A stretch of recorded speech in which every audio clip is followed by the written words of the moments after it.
दादांच्या विमान दुर्घटनेत व्हीएसआर कंपनी आणि तिचा मालक व्ही.के. सिंग सगळ्यात मोठे टर्निंग पॉइंट ठरले असून यांनी अख्ख्या विमान दुर्घटनेचा उलगडाच केलेला आहे. अखेर व्ही.के. सिंगने तो सगळा प्लॅन उघड केला. होय, अत्यंत धक्कादायक खुलासा करण्यात आला असून त्यानुसार आता काही मोठे नेत्यांची नावेच समोर आली आहेत. या सर्व नेत्यांनी, या सगळ्या मोठ्या मंत्र्यांनी कशाप्रकारे विमान पायलट यांना मॅनेज केलं होतं आणि कशाप्रकारे सगळा घातपात घडवून आणला याची सगळी माहिती आत्ताच या क्षणाला उघड झाली आहे. ही सगळी माहिती ऐकल्यावर अक्षरशः तुमच्या पायाखालची जमीन सरकेल आणि संपूर्ण महाराष्ट्रामध्ये एकच संतापाची लाट निर्माण होईल. नेमका हा व्ही.के. सिंग काय म्हणाला, यांनी कोणाकोणाची नावे घेतली ती पुराव्यासह आपण तुम्हाला पुढे व्हिडिओ दाखवणार आहेत. तुम्हाला एक महत्त्वाचं काम करायचं आहे. हा व्हिडिओ पूर्ण शेवटपर्यंत बघायचा. कुठेही अजिबात अर्धवट व्हिडिओ सोडायचा नाही. तरच तुम्हाला सगळा कट समजेल. यांनी कसा घात केला हे सगळं तुम्हाला समजेल. सध्या दादांच्या विमान दुर्घटनेचा तपास सीआयडी मार्फत केला जात आहे आणि सीआयडीने ज्या विमान दुर्घटनेमध्ये दादांचा अपघात झाला, मृत्यू झाला, त्या विमान कंपनीच्या मालक व्ही.के. सिंग यांना चौकशीसाठी बोलावलं होतं. 3 दिवस यांची पूर्ण चौकशी केल्यानंतर अत्यंत धक्कादायक माहिती समोर आली असून यामध्ये या मोठ्या राजकीय नेत्यांची, या मोठ्या राजकीय मंत्र्यांची नावे जाहीर झाली आहेत. व्ही.के. सिंगने अखेर सगळा गुप्त कटच बाहेर काढला आणि यामध्ये कोण कोण सहभागी होतं, किती दिवसापासून प्लॅन करण्यात आलता, कशाप्रकारे सगळ्या यंत्रणा मॅनेज करण्यात आलत्या याचा सगळ्यात मोठा खुलासा व्ही.के. सिंग यांनी आत्ताच केलेला आहे.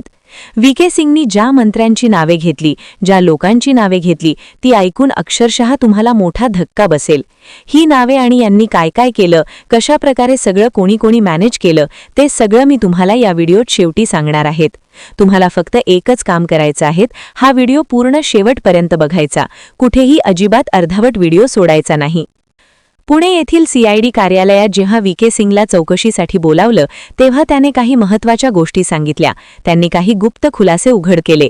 तो म्हणाला की यामध्ये सगळी चूक पायलटचीच आहे. पायलटमुळेच ती विमान दुर्घटना झाली.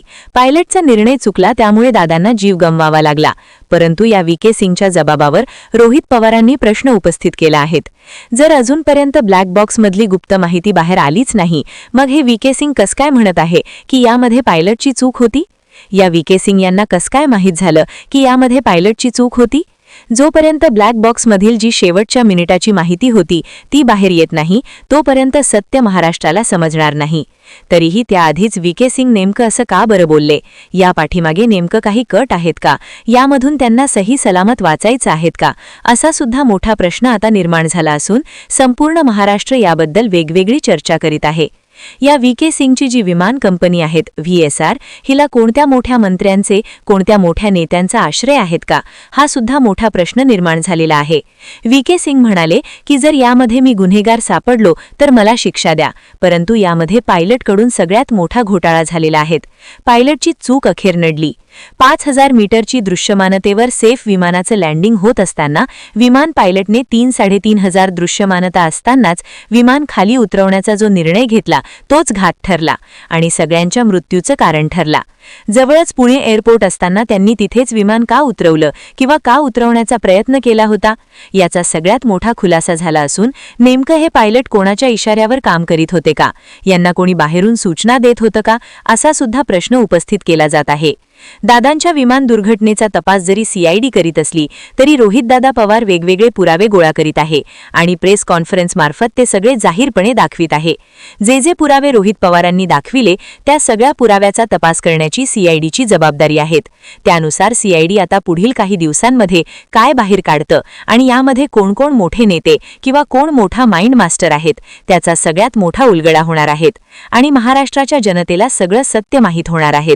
त्यामुळे तुम्ही हा व्हिडिओ पुढे शेवटपर्यंत बघा, कारण की व्हिडिओच्या शेवटी आपण तुम्हाला एकदम खतरनाक पुरावे दाखवणार आहेत, जे बघितल्यावर तुम्हाला या विमान दुर्घटनेचा सगळा कट समजणार आहे. त्यामुळे हा व्हिडिओ शेवटच्या मिनिटापर्यंत बघत रहा. कुठेही अजिबात अर्धवट व्हिडिओ सोडू नका. अजित पवारांच्या विमान अपघातात पायलट सुमित कपूरची चूक आहे.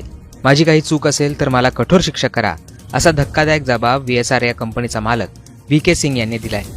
अजित पवारांच्या अपघाताच्या अनुषंगाने सीआयडी तपास करत आहे. सीआयडी घातपाताच्या अनुषंगाने देखील तपास करत आहे. सीआयडीने व्ही.एस.आरचा मालक व्ही.के. सिंग याला चौकशीसाठी बोलवलं होतं. यावेळी त्याच्याकडे कसून चौकशी करण्यात आली. 3 दिवस व्ही.के. सिंग याची चौकशी सुरू होती. या चौकशी दरम्यान अपघात प्रकरणात पायलटची चूक असल्याचा जबाब व्ही.के. सिंग याने दिलाय. दरम्यान सिंग याच्या जबाबानंतर रोहित पवारांनी त्याचा समाचार घेतलाय. अजितदादांच्या विमान अपघाताचा केवळ तपास सुरू असल्याचं सीआयडीकडून सांगण्यात येत आहे. AAIBच्या नुकत्याच प्रसिद्ध झालेल्या अहवालाच्या विश्वासार्हतेवर तर काय बोलावं हेच कळत नाही. कधी ब्लॅक बॉक्स जळाला म्हणून तर कधी डेटा रिकव्हर केला म्हणून बातम्या पेरल्या जातात.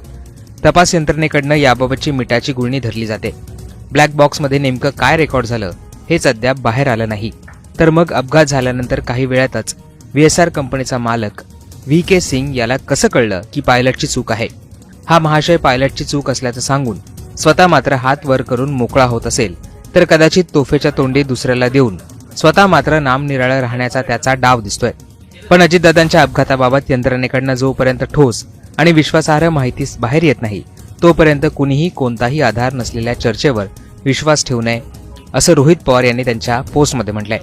दरम्यान आमदार अमोल मिटकरी यांनी फ्लाईट अटेंडंट असलेल्या पिंकी माळी हिच्या आईची रुग्णालयात जाऊन भेट घेतली. यावेळी त्यांनी माळी कुटुंबाला आलेल्या धमकीच्या फोनवर देखील भाष्य केलंय. गेल्या 13 दिवसांपासून उपचार घेत असलेल्या पिंकी माळीच्या आईच्या तब्येतीची आज हॉस्पिटलला जाऊन विचारपूस केली. यावेळी तिचे वडील व भाऊ उपस्थित होते. VSRचा मालक व्ही.के. सिंग याने व्हॉट्सअप कॉलवरून मीडियापासून दूर राहण्याची भावाला धमकी दिल्याचे रेकॉर्डेड कॉलवर ऐकलं. ज्यात पायलटने अजित पवार इनके फ्लाइट को ठोक दिया अशी वापरलेली भाषा ही VSRचे अंडरवर्ल्डशी संबंध तर नाही ना अशी शंका उपस्थित करते.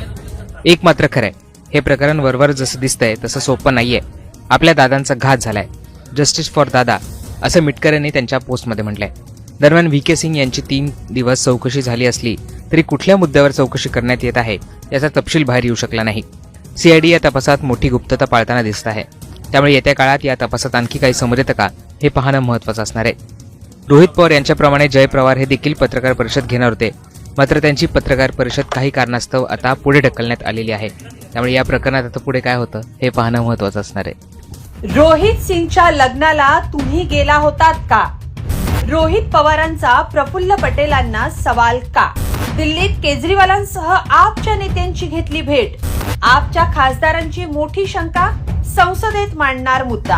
अपनी एनसीपी का और पवार साहब की एनसीपी का मर्जर करने वाले थे. एनसीपी फिर से मिलने वाली थी. इसके कारण से ये एक साजिशन की गई हत्या है. दिवंगत उपमुख्यमंत्री अजित पवारांच्या अपघात प्रकरणी रोहित पवारांचा लढा दिल्लीपर्यंत गेलाय. हा घातपात होता असा संशय व्यक्त करत रोहित पवारांनी अनेक प्रश्न केलेत, पण त्यावर अजूनही गुन्हा दाखल केला जात नाहीये. या सगळ्या शंकांसह रोहित पवारांनी दिल्ली गाठली.